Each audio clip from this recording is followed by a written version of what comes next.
대한민국 사회에서 토마스 신부는 살아있는 성자로 추앙받았다.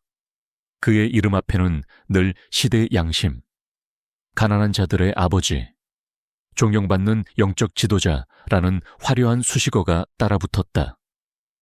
주일 미사 때마다 그의 강론을 듣기 위해 성당은 발 디딜 틈 없이 신자들로 가득 찼고, 그가 운영하는 자선단체는 국내외를 막론하고 수많은 구호 활동을 펼치며 세상의 따뜻한 온기를 전파했다. 그의 온화한 미소와 자애로운 눈빛 앞에서 그 누구도 감히 그의 신앙심과 도덕성을 의심하지 못했다. 강직하고 능력 있는 검사로 정평이 나 있던 이혜린 검사 역시 토마스 신부에 대해 막연한 존경심을 가지고 있었다. 비록 종교는 달랐지만 사회 정의와 약자 보호라는 공통된 가치를 추구하는 그의 모습은 그녀에게 깊은 인상을 남겼었다.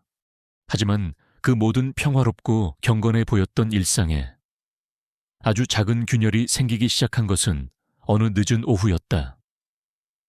퇴근 준비를 하던 이혜린 검사실에 앳된 얼굴의 한 젊은 여성이 찾아왔다. 그녀의 이름은 김민서.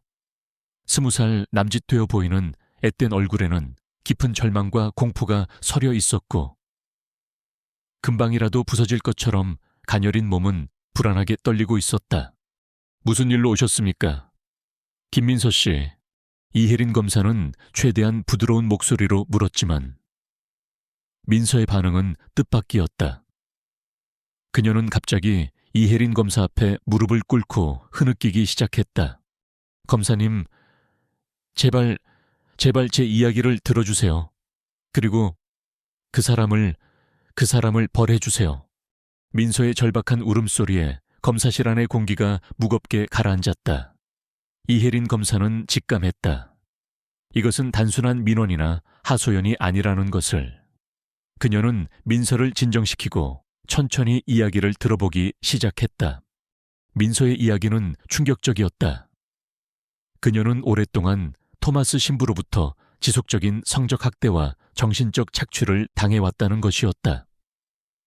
존경받는 성직자의 가면 뒤에 숨겨진 그의 추악한 민낯, 그리고 그로 인해 자신이 겪어야 했던 지옥 같은 시간들. 민서는 떨리는 목소리로, 때로는 분노에 차서, 때로는 절망감의 말을 잇지 못하며 자신의 모든 고통을 쏟아냈다. 이혜린 검사는 처음에는 자신의 귀를 의심했다. 토마스 신부, 그 자애롭고 경건해 보였던 인물이 어떻게 그런 파렴치한 범죄를 저지를 수 있단 말인가? 혹시 민서가 정신적으로 불안정하거나 누군가의 사주를 받고 거짓말을 하는 것은 아닐까 하는 의심마저 들었다. 하지만 민서의 눈빛은 너무나도 절박했고 그녀의 이야기는 너무나도 구체적이고 생생했다. 그녀의 온몸에서 느껴지는 깊은 트라우마와 공포는 결코 꾸며낸 이야기라고 치부할 수 없는 것이었다. 그리고 마침내 민서의 입에서 나온 한마디는 이혜린 검사의 모든 이성적인 판단을 뒤흔들어 놓기에 충분했다. 그는 신부가 아니라 괴물이었어요. 제발 저를 그 괴물로부터 구해줘요. 괴물, 그 단어는 마치 망치처럼 이혜린 검사의 머리를 강타했다.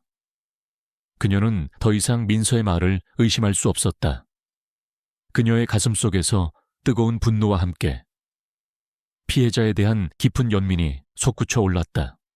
민서 씨, 진정하세요. 그리고 제가 몇 가지만 더 여쭤봐도 될까요? 민서 씨가 겪었던 일에 대한 구체적인 증거나 혹시 다른 피해자는 없었는지. 이혜린 검사는 최대한 침착함을 유지하며 사건의 실체에 접근하려 했다. 하지만 민서는 극도의 공포감 때문인지 아니면 아직 이혜린 검사를 완전히 신뢰하지 못해서인지 더 이상 자세한 이야기는 하지 못하고 흐느끼기만 했다. 그날 밤 이혜린 검사는 잠을 이룰 수 없었다. 민서의 슬픈 눈빛과 그는 신부가 아니라 괴물이었어요라는 절규가 계속해서 그녀의 머릿속을 맴돌았다. 만약 민서의 말이 사실이라면 이것은 단순한 성범죄 사건을 넘어 사회 전체의 믿음과 가치관을 송두리째 흔들 수 있는 엄청난 스캔들이 될 터였다. 그리고 그 중심에는 존경받는 성직자라는 가면을 쓴 추악한 괴물이 도사리고 있었다. 이혜린 검사는 결심했다. 그녀는 이 사건의 진실을 밝혀내고 만약 민서의 말이 사실이라면 토마스 신부라는 괴물을 법의 심판대에 세울 것이라고. 설령 그 과정에서 엄청난 외압과 위험이 따른다 해도 그녀는 결코 물러서지 않을 터였다. 다음 날 아침 이혜린 검사는 아무도 모르게 토마스 신부에 대한 비밀 조사에 착수했다. 그녀는 먼저 민서의 진술을 토대로 사건의 개요를 정리하고 관련된 증거들을 수집하기 시작했다. 하지만 예상대로 쉽지 않았다. 토마스 신부는 너무나도 완벽한 이미지로 포장되어 있었고 그에게 불리한 증거나 증언을 찾기란 하늘의 별 따기만큼이나 어려웠다. 하지만 이혜린 검사는 포기하지 않았다. 그녀의 가슴 속에는 피해자의 한마디가 시작한 거대한 파문이 이미 걷잡을 수 없이 커져가고 있었고 그 파문의 끝에는 반드시 정의로운 심판이 기다리고 있을 것이라고. 그녀는 굳게 믿고 있었다. 끔찍한 고발은 그렇게 폭풍의 서곡을 울렸고 이제 진실을 향한 그녀의 외롭고도 위험한 싸움이 막 시작되려 하고 있었다. 김민서의 충격적인 고발 이후 이혜린 검사의 머릿속은 온통 토마스 신부에 대한 의문과 분노로 가득 찼다. 대한민국 사회에서 가장 존경받는 성직자 중 한 명이 어린 소녀에게 그런 끔찍한 짓을 저질렀다는 사실을 선뜻 믿기 어려웠지만 민서의 절박한 눈빛과 생생한 증언은 그녀의 마음에 깊은 파문을 일으켰다. 그녀는 이 사건을 결코 가볍게 넘길 수 없었다. 다음 날부터 이혜린 검사는 토마스 신부에 대한 비밀 수사에 착수했다.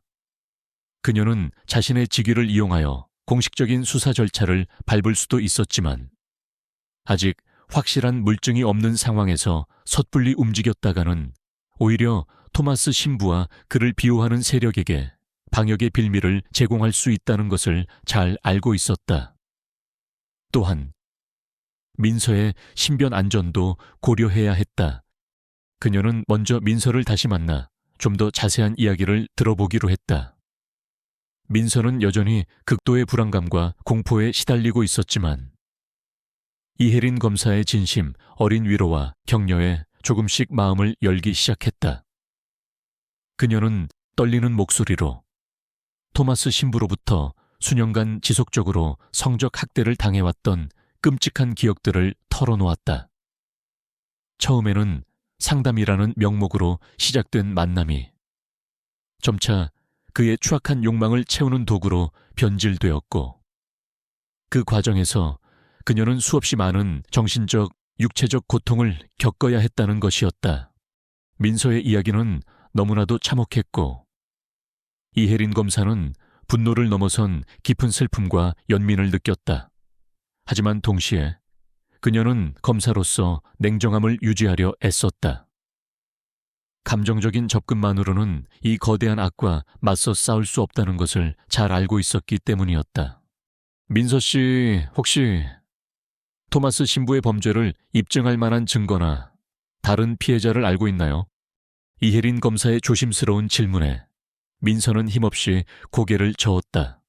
그는 너무나도 치밀하고 교활한 사람이었어요. 절대로 증거를 남기지 않았죠. 그리고 다른 피해자, 잘 모르겠어요. 하지만 분명 저 말고도 다른 피해자가 있을 거라고 생각해요. 그의 가면 뒤에 숨겨진 진짜 모습을 아무도 모르니까요. 민서의 말대로 토마스 신부는 자신의 범죄를 은폐하는데 매우 능숙했다. 그는 성당 내 자신의 개인 집무실이나 외부와 철저히 격리된 비밀스러운 장소에서만 민서를 만났고 만남 전후로는 항상 민서에게 협박과 회유를 일삼으며 입막음을 시도했다. 그 어떤 물리적인 증거도 남아있지 않은 듯했다. 이혜린 검사는 절망감을 느꼈지만 포기하지 않았다. 그녀는 토마스 신부의 주변 인물들과 과거 행적에 대한 광범위한 탐문 수사를 시작했다. 그녀는 신뢰할 수 있는 몇몇 동료 검사들과 수사관들에게 비공식적으로 도움을 요청했고, 그들은 각자의 위치에서 토마스 신부에 대한 정보를 수집하기 시작했다. 하지만 수사는 처음부터 난관에 부딪혔다. 토마스 신부의 사회적 명성과 교단 내에서의 막강한 영향력은 생각보다 훨씬 더 강력했다. 그와 관련된 모든 정보는 철저히 통제되고 있었고, 그에 대해 조금이라도 부정적인 이야기를 꺼내려는 사람들은 보이지 않는 압력에 의해 입을 다물어야 했다. 마치 거대한 침묵의 카르텔이 그를 보호하고 있는 듯했다. 이혜린 검사는 먼저 토마스 신부가 과거에 사목했던 성당들을 찾아가 그곳에서 그와 함께 일했던 신부들이나 수녀들, 그리고 신자들을 만나보려 시도했다. 하지만 대부분은 그녀와의 만남 자체를 거부하거나 토마스 신부에 대한 칭찬 일색의 이야기만을 늘어놓을 뿐이었다. 그들의 눈빛에는 알 수 없는 두려움과 경계심이 서려 있었다. 토마스 신부님은 정말 훌륭하신 분입니다. 저희에게는 아버지와도 같은 분이셨죠. 검사님께서 무슨 오해를 하고 계신지는 모르겠지만 그들의 반응은 한결같았다. 이혜린 검사는 그들이 무언가를 숨기고 있다는 것을 직감했지만 그들의 굳게 닫힌 입을 열 방법이 없었다. 그러던 중 그녀는 한 가지 흥미로운 사실을 발견하게 되었다. 토마스 신부가 과거에 사목했던 성당들 중 몇몇 곳에서 그가 부임한 이후로 젊은 여성 신자들이 갑자기 성당을 떠나거나 자취를 감추는 일들이 있었다는 것이었다. 물론 그것이 토마스 신부와 직접적인 관련이 있다는 증거는 없었지만 이혜린 검사는 그 점에 주목했다. 그녀는 수소문 끝에 과거 토마스 신부가 사목했던 한 시골 성당에서 오랫동안 허드레시를 도왔던 한 나이 든 부제를 만날 수 있었다. 김 부제라고 불리는 그는 처음에는 경계하는 듯했지만 이혜린 검사의 진심 어린 설득과 민서의 안타까운 사연을 듣고는 조금씩 마음을 열기 시작했다. 토마스 신부님, 처음에는 정말 존경스러운 분이라고 생각했습니다. 하지만 시간이 지날수록 그분의 다른 모습을 보게 되었지요. 특히 젊고 약한 여성들에게 유독 친절하셨는데 그 친절이 어딘지 모르게 불편하게 느껴질 때가 많았습니다. 김 부제는 떨리는 목소리로 과거 토마스 신부가 몇몇 젊은 여성 신자들과 부적절한 관계를 맺고 있다는 소문을 들었지만 차마 그 사실을 믿을 수도, 그렇다고 외부에 알릴 용기도 없었다고 고백했다. 그는 죄책감에 괴로워하며 이혜린 검사에게 자신이 알고 있는 몇몇 여성들의 이름을 알려주었다. 이혜린 검사는 김 부제가 알려준 명단을 가지고 다시 한번 조사를 시작했다. 하지만 대부분은 이미 연락이 끊기거나 과거의 아픈 기억을 다시 떠올리고 싶지 않다며 증언을 거부했다. 수사는 다시 한번 벽에 부딪히는 듯했다. 이혜린 검사는 지쳐갔지만 결코 포기할 수 없었다. 그녀의 눈앞에는 김민서의 슬픈 눈빛이 어른거렸고 그녀의 귓께는 그는 신부가 아니라 괴물이었어요라는 절규가 맴돌았다.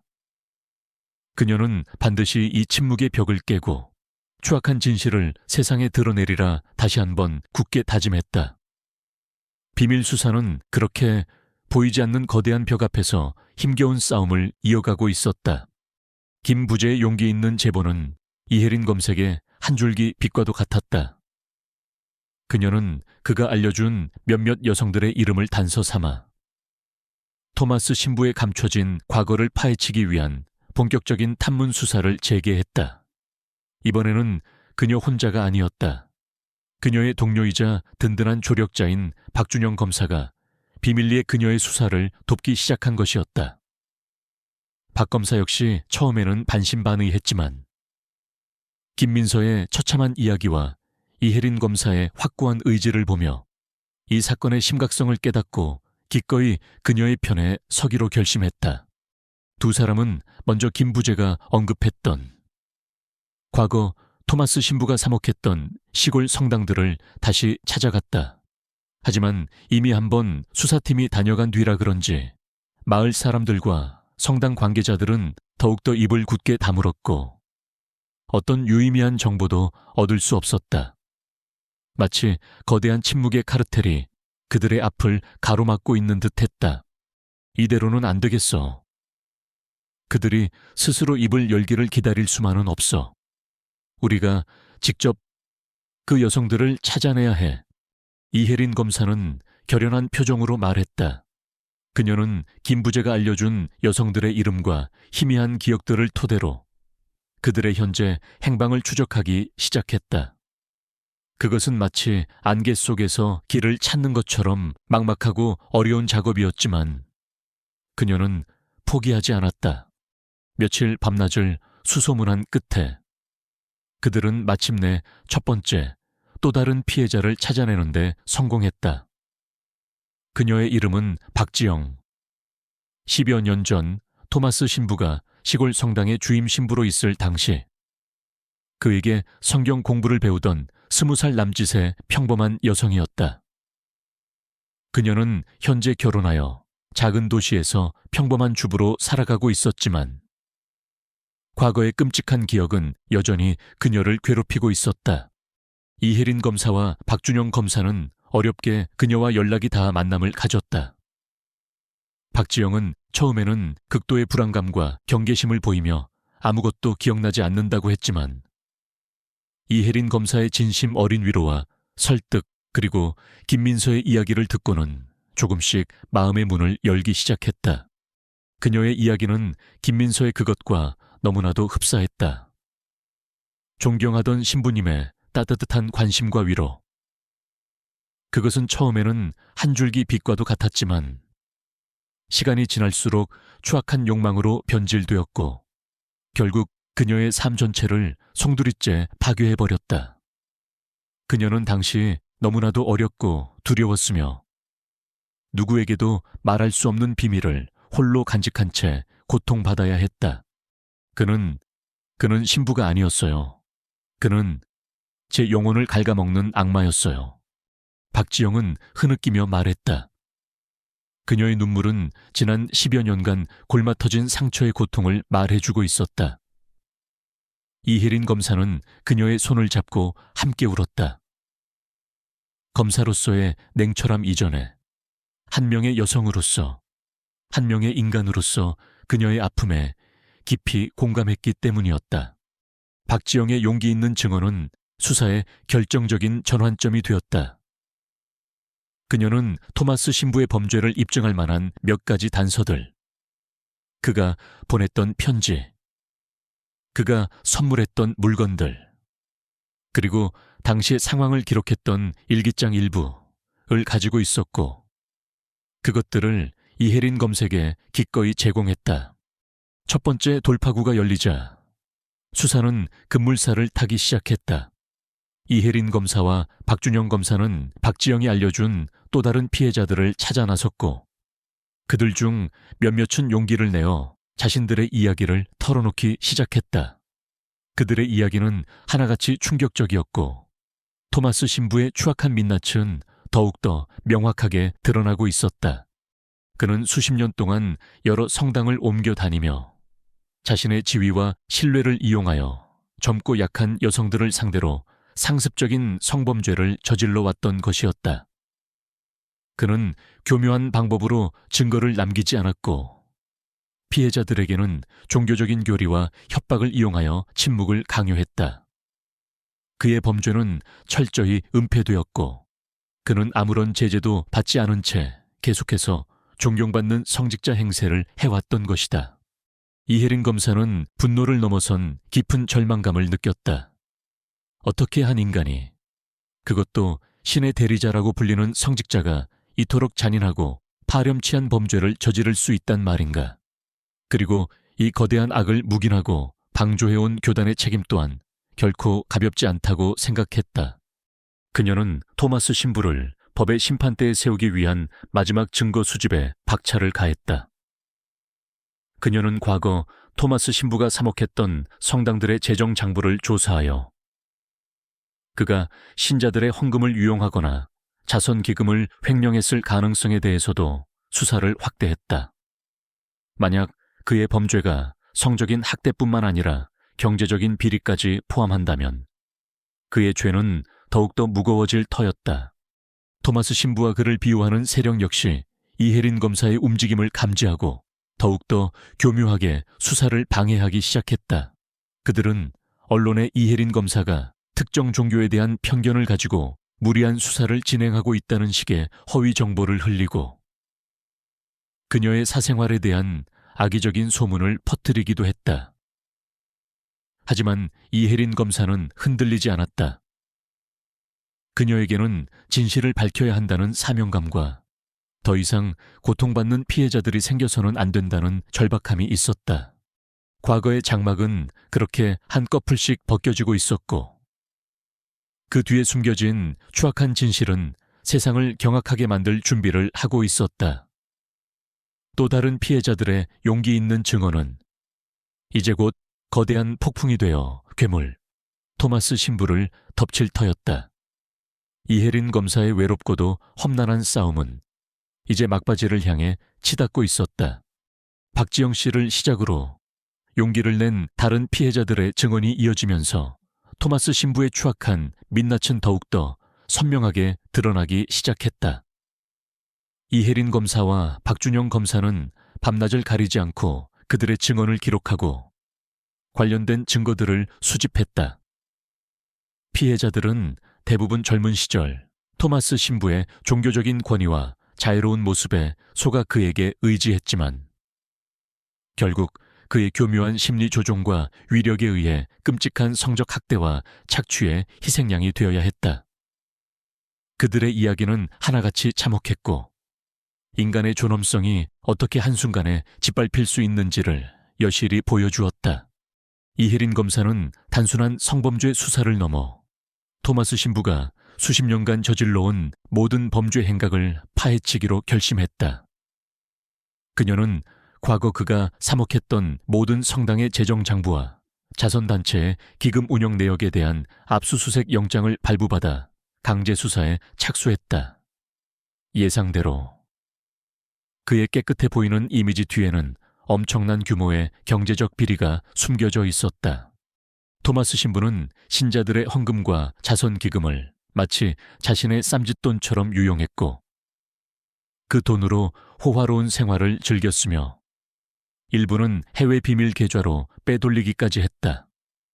또한 그는 자신의 영향력을 이용하여 각종 이권 사업에 개입하고 그 과정에서 뇌물을 수수하거나 부당한 압력을 행사한 정황들도 포착되었다.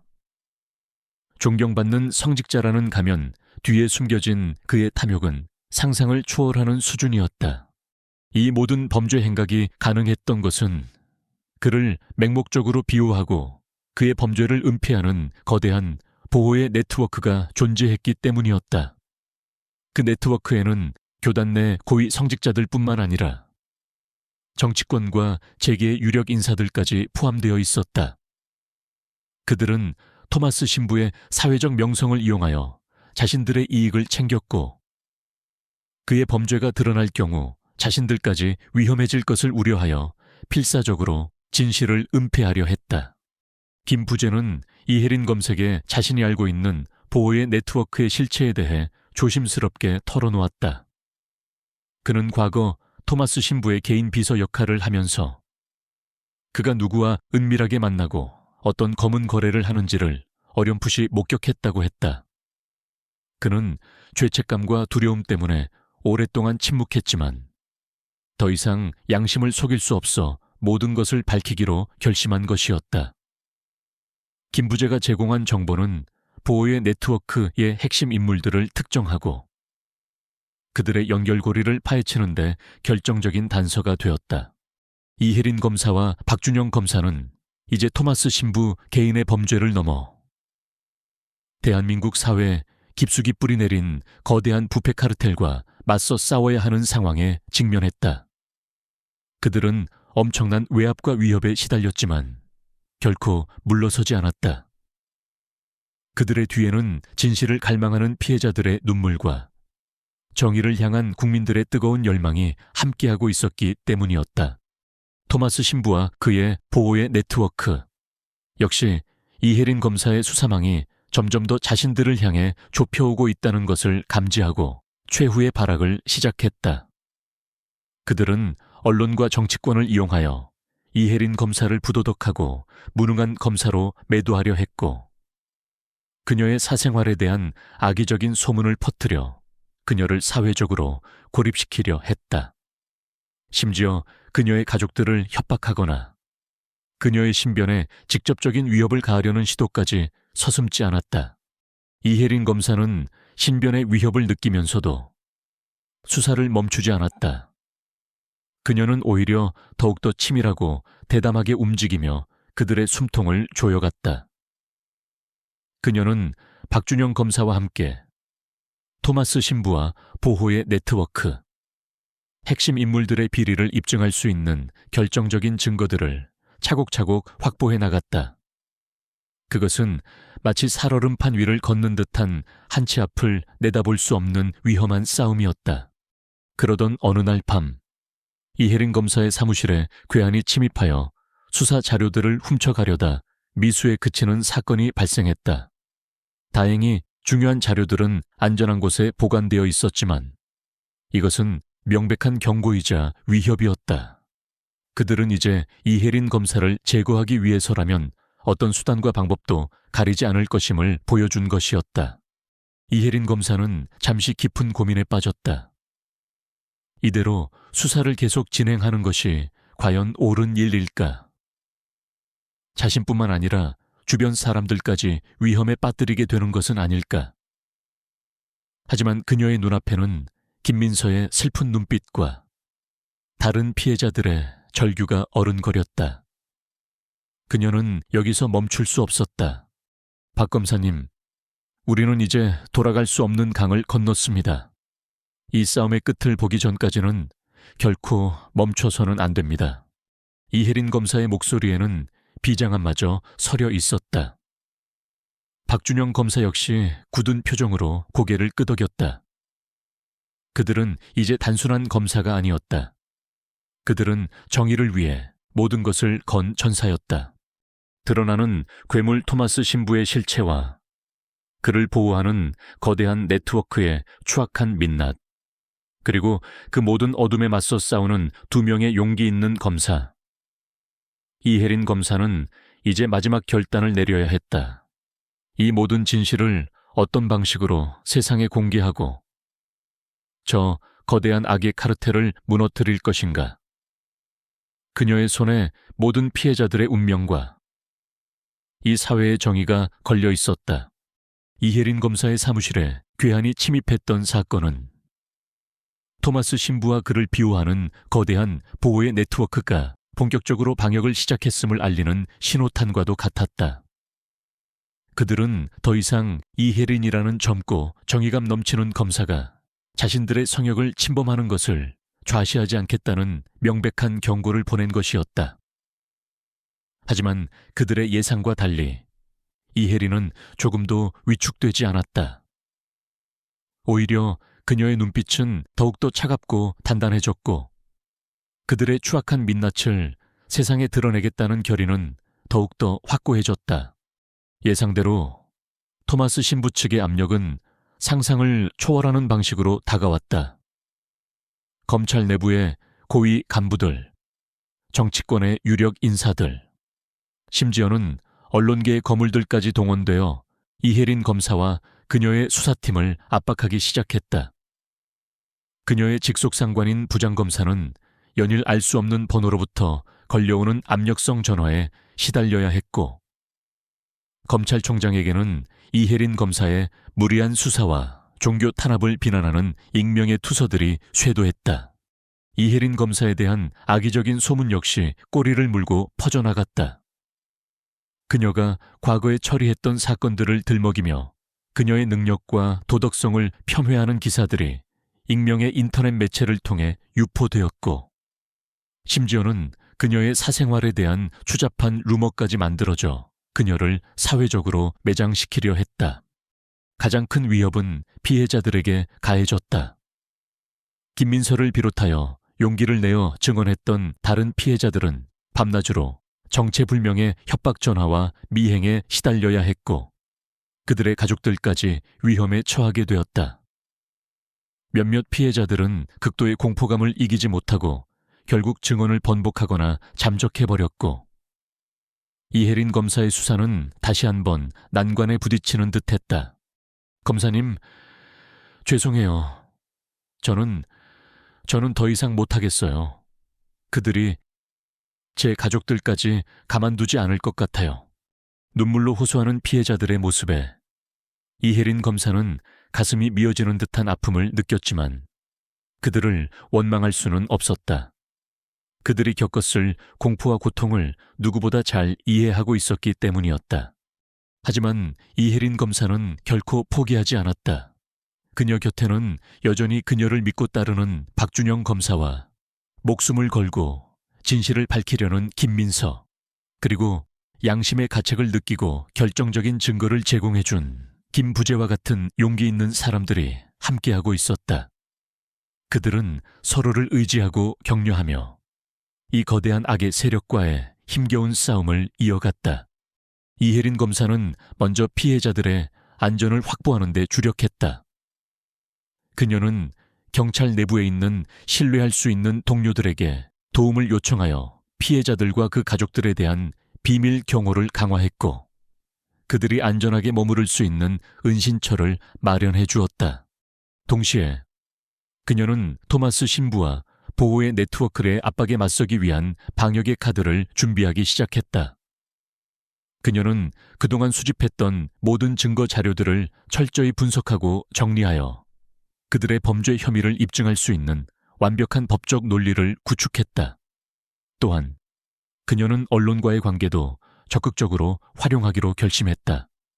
비록 일부 언론은 그들의 압력에 굴복했지만 여전히 진실을 갈망하고 정의를 추구하는 양심적인 기자들이 존재한다는 것을 그녀는 믿었다. 그녀는 과거 몇 차례 함께 일하며 신뢰를 쌓았던 KCI 방송의 탐사보도 전문 기자에게 비밀리에 연락하여 자신이 가지고 있는 모든 자료들을 넘기고 이 사건의 심층 취재를 의뢰했다. 기자는 처음에는 사건의 엄청난 파장에 부담감을 느꼈지만 이혜린 검사의 확고한 의지와 명백한 증거들 앞에서 결국 그녀의 손을 잡기로 결심했다. 이제 모든 준비는 끝났다. 이혜린 검사는 더 이상 검찰 내부의 공식적인 수사 라인에만 의존하지 않기로 했다. 그들이 진실을 은폐하고 정의를 외면한다면 그녀는 국민들의 힘을 빌려서라도 이 싸움에서 반드시 승리할 생각이었다. 압력과 위험은 점점 더 거세졌지만 이혜린 검사의 마음은 오히려 더욱더 단단해지고 있었다. 그녀는 마치 폭풍 속 등대처럼 홀로 어둠을 밝히며 진실을 향해 나아가고 있었다. 그녀의 손에는 법이라는 날카로운 칼이 들려 있었고 그녀의 가슴 속에는 정의를 향한 뜨거운 불꽃이 타오르고 있었다. 그러던 어느 날 이혜린 검사는 검찰 내부 정보망을 통해 토마스 신부가 곧 해외로 도피할 계획을 세우고 있다는 첩보를 입수하게 되었다. 그가 출국하기 전까지 남은 시간은 불과 며칠, 만약 그를 놓친다면 모든 노력은 물거품이 될 터였다. 이혜린 검사는 마지막 결단을 내려야 했다. 더 이상 시간을 끌 수 없었다. 그녀는 KCI 방송 기자와 협의하여 토마스 신부가 출국하기 직전 공항에서 그의 모든 범죄 사실을 폭로하고 그를 긴급 체포하기로 결정했다. 그것은 매우 위험하고 성공 확률도 낮은 도박과도 같은 작전이었지만 지금으로서는 유일한 방법이었다. 작전 당일 공항에는 수많은 취재진과 함께 만약의 사태에 대비한 경찰 병력까지 비밀리에 배치되었다. 이혜린 검사와 박준영 검사는 출국장 앞에서 초조하게 토마스 신부가 나타나기만을 기다리고 있었다.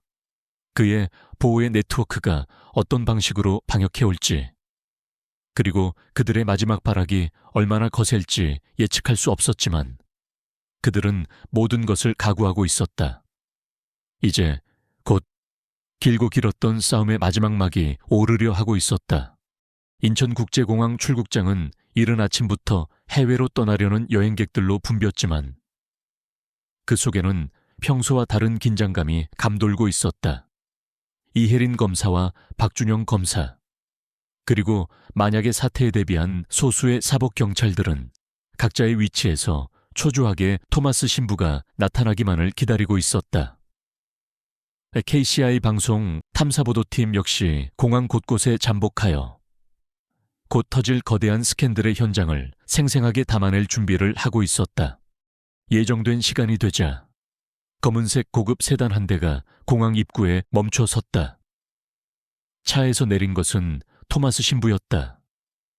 그는 평소와 다름없이 온화한 미소를 띠고 있었지만 그의 눈빛에는 어딘지 모를 불안감과 초조함이 서려 있었다.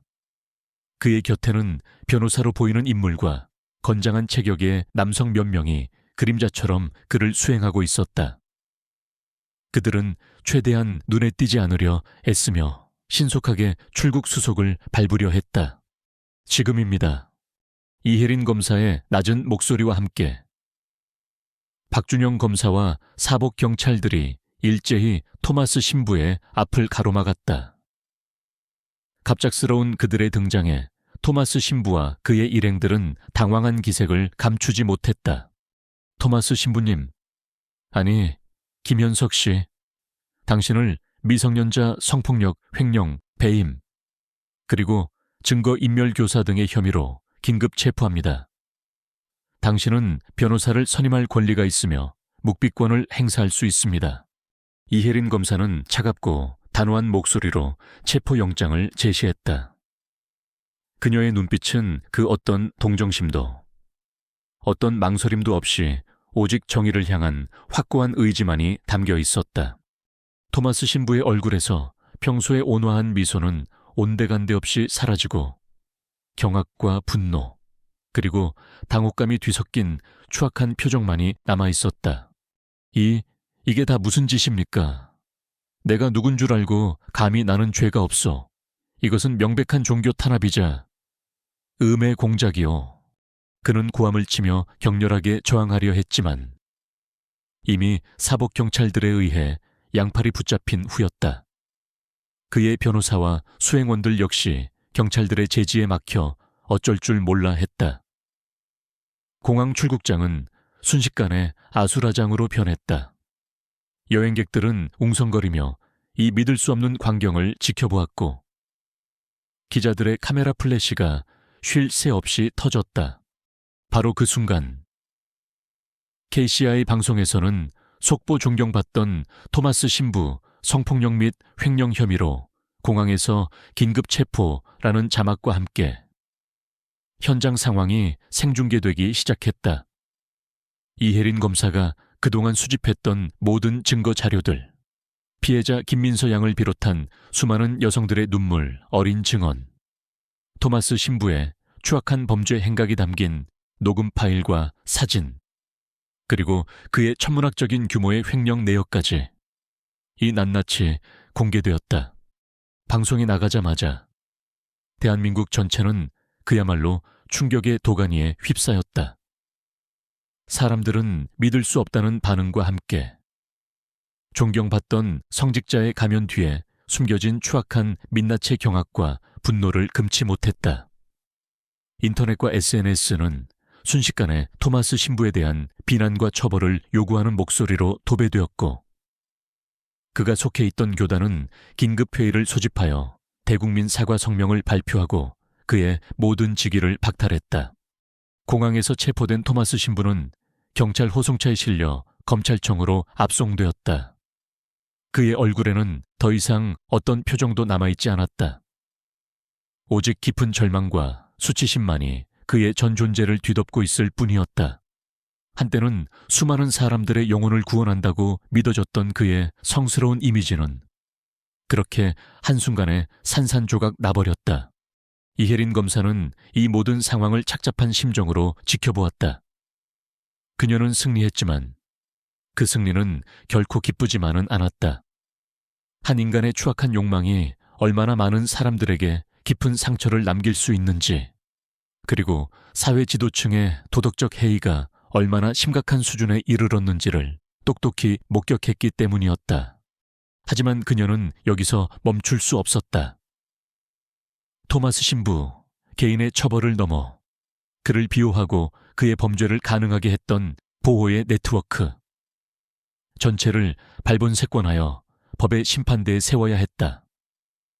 또한 김민서 양을 비롯한 수많은 피해자들이 제대로 된 치유와 보상을 받고 다시 평범한 삶으로 돌아갈 수 있도록 모든 지원을 아끼지 않아야 했다. 정의의 지각 변동은 그렇게 시작되었다. 한 피해자의 절규에서 시작된 작은 파문은 이제 대한민국 사회 전체를 뒤흔드는 거대한 태풍이 되어 모든 부패와 위선을 쓸어버릴 준비를 하고 있었다. 진실은 폭로되었고 이제 남은 것은 그 진실에 대한 엄중한 심판과 새로운 희망을 향한 지난한 여정뿐이었다. 이혜린 검사는 그 여정의 가장 선두에 서서 흔들림 없이 나아갈 것이라고 다시 한번 굳게 다짐했다. 그녀의 싸움은 아직 끝나지 않았다. 토마스 신부의 공항 체포와 KCI 방송의 폭로 보도는 대한민국 사회 전체를 뒤흔든 거대한 파문의 시작에 불과했다.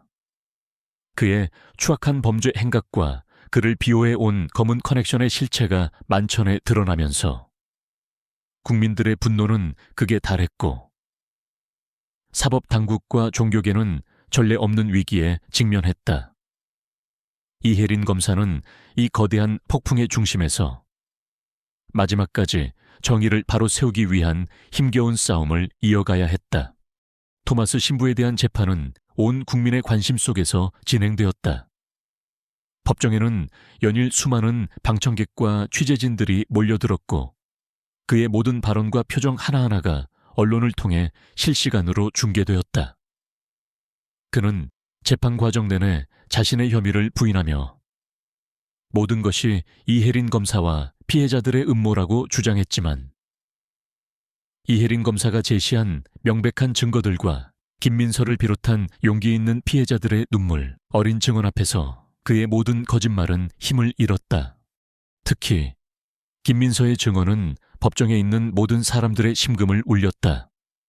그녀는 떨리는 목소리였지만 과거 토마스 신부로부터 겪었던 끔찍한 학대의 기억들을 숨김없이 그리고 당당하게 증언했다.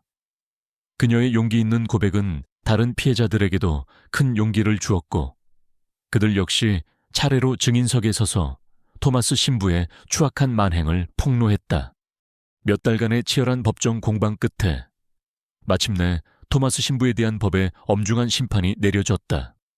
그는 미성년자 성폭력, 횡령, 배임, 증거인멸교사 등 자신에게 적용된 거의 모든 혐의에 대해 유죄 판결을 받았고 법정 최고형에 가까운 중형을 선고받고 교도소에 수감되었다.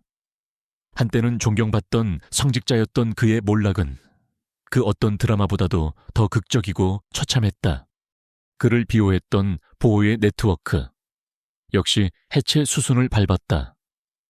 교단 내 고위 성직자들은 줄줄이 직위 해제되거나 징계를 받았고 그와 유착관계에 있던 정치인들과 기업인들 역시 검찰 수사를 통해 법의 심판을 받게 되었다. 대한민국 사회에 깊숙이 뿌리내렸던 부패의 사슬이 이혜린 검사와 피해자들의 용기 있는 투쟁을 통해 마침내 끊어지기 시작한 것이었다. 사건이 마무리된 후 이혜린 검사는 잠시 휴가를 내고 조용한 곳에서 휴식을 취했다. 그녀는 지난 몇 달간의 치열했던 싸움으로 인해 몸과 마음이 모두 지쳐 있었지만 마음 한구석에는 진실을 밝혀내고 정의를 바로 세웠다는 뿌듯함과 함께 피해자들의 아픔에 대한 깊은 연민이 남아 있었다.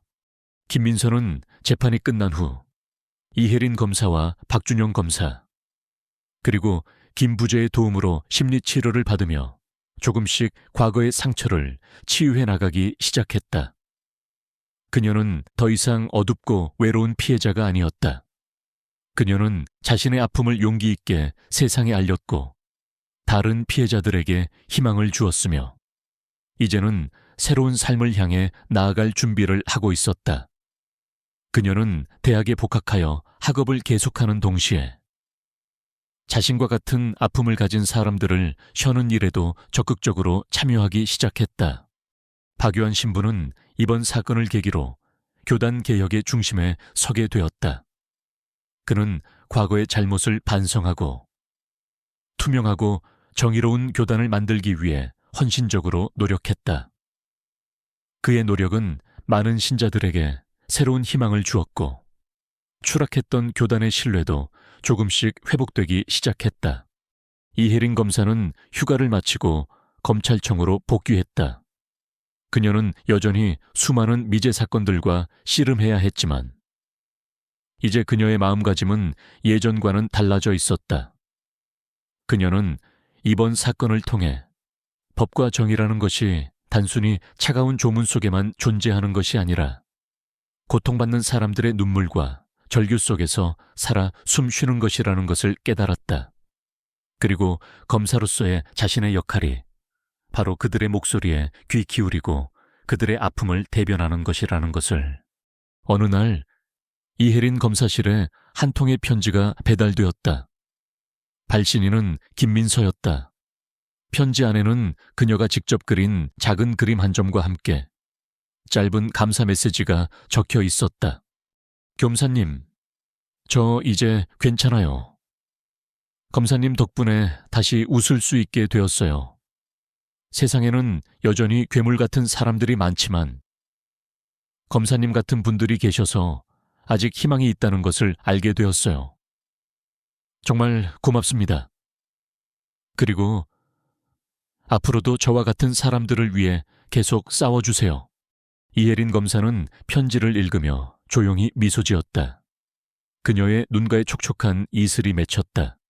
그것은 슬픔의 눈물이 아니었다.